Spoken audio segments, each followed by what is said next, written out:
யாழ் Tamil viewers எல்லோருக்கும் வணக்கம்.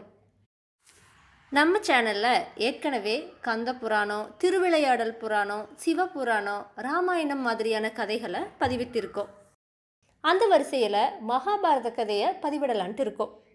அதுக்கான ஒரு சின்ன அறிமுகத்தை இந்த பதிவில் பார்த்துக்கிட்டு நம்முடைய அடுத்தடுத்த பதிவுகளில் விளக்கமான மகாபாரத கதையை பார்க்கவிருக்கிறோம். சரி, பதிவுக்குள்ளே போகலாம் வாங்க. நம்மோட இந்து மதத்தில் இருக்கிற 2 முக்கியமான மகா காப்பியங்கள்னு பார்த்தா அது ராமாயணமும் மகாபாரதமும் தான்.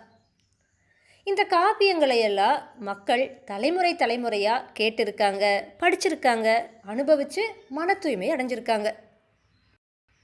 இந்த உலகம் அப்பெல்லாம் ரொம்ப நல்லா இருந்துச்சு, இப்போ தான் சுத்தமாக கெட்டு குட்டிச்சவராயிருச்சு அப்படின்னு நம்மளால் முழுசாக சொல்லிட முடியாது.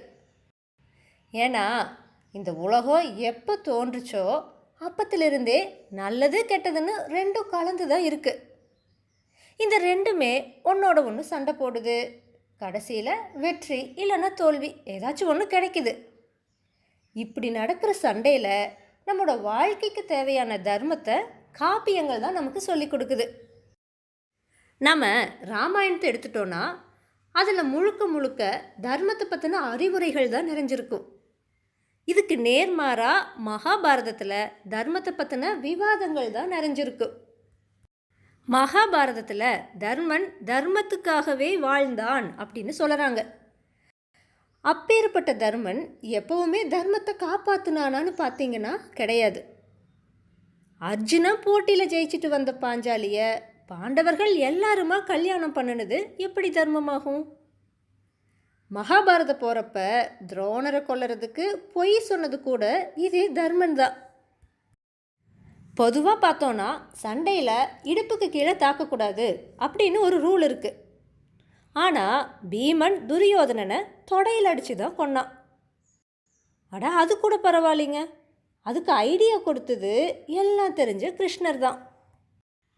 கர்ணன் ஒரு மிக சிறந்த வில்லாளி. அவனையே அர்ஜுனன் ஏமாற்றி தான் கொன்னான். பாரத போரில் ஆயுதமே ஏந்த மாட்டேன்னு கிருஷ்ணர் சொல்லியிருந்தார். ஆனால் அவரே சக்கராயுதத்தை எடுத்துக்கிட்டு பீஷ்மரை கொல்றதுக்கு போகலையா?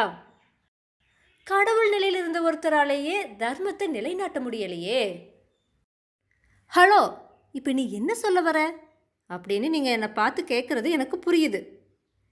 இந்த மாதிரி முன்னுக்கு பின்முரணான கருத்துக்களோட தர்மத்தை விவாதிக்கிற மகாபாரதம் அப்படி என்னத்தை தான் நமக்கு சொல்ல வருதுன்னு பார்த்தோன்னா, ஒரு மனுஷனோட யதார்த்த வாழ்க்கை முறையை அழகாக படம் பிடிச்சு காட்டுது.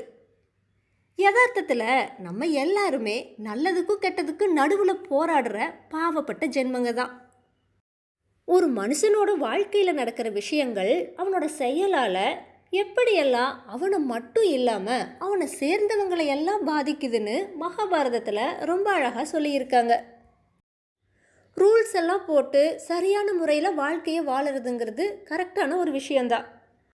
ஆனால் அதே ரூல்ஸ்னால் நம்முடைய வாழ்க்கை சூழலோ நம்ம சேர்ந்தவங்களும் பாதிக்கப்படுறாங்கன்னா அந்த விதிமுறைகளை கொஞ்சம் மீறதுனால பெருசாக தப்பில்லை. அப்படின்னா தர்மத்தினாலேயே தன்னை காப்பாற்றிக்க முடியாதான்னு ஒரு கேள்வியை நீங்கள் கேட்கலாம். அதுக்கான பதில் ரொம்ப சிம்பிள் தான். தர்மத்தை காப்பாற்ற சின்ன சின்ன தவறுகள் செய்யலாம், தப்பே இல்லை. என்னடா இது ஒரே குழப்பமாக இருக்கே அப்படின்னு நினச்செல்லாம் நீங்கள் கவலைப்படவே வேண்டாம். ஏன்னா இதே குழப்பந்தான் மகாபாரத கதையில் வர ஒவ்வொரு கதாபாத்திரங்கள் கிட்டவும் இருக்குது. சரிங்க, இந்த விவாதத்தை நம்ம இத்தோட நிறுத்திக்கிட்டு இனி வரப்போகிற பதிவுகளில் மகாபாரதம் நம்மக்கிட்ட அப்படி என்னத்தை தான் சொல்ல வருதுங்கிறத பற்றி தெளிவாக பார்க்கலாம்.